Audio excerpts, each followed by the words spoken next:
Mais je suis pas venue là par hasard et tu m'aurais dit de faire ça il y a 2 ans, je t'aurais dit: «Non mais ça va pas, je peux pas lâcher mon tableau Excel, mon contrôle». Moi je suis une maniaque, j'étais une maniaque des attentes et des exigences. J'ai dû me sevrer de l'utilisation d'Excel.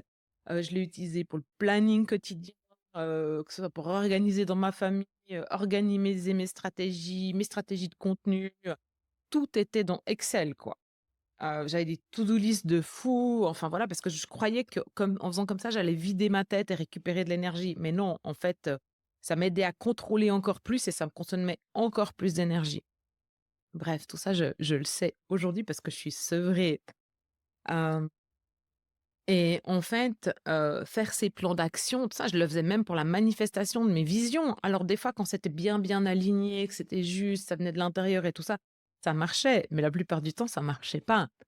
Parce qu'en fait, quand on a des attentes et des exigences, et ben, ça brouille la connexion intérieure, l'alignement intérieur et la connexion avec le champ quantique.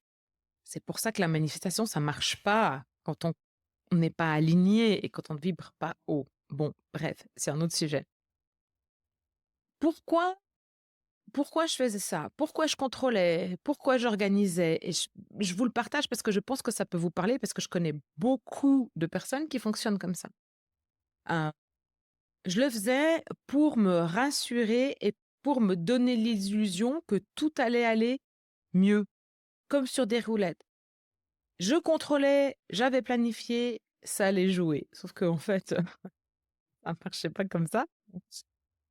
Mais je le faisais parce que j'avais peur que ça fonctionne pas comme je voulais, que j'obtienne pas le résultat que je voulais, heu, parce que tout devait être parfait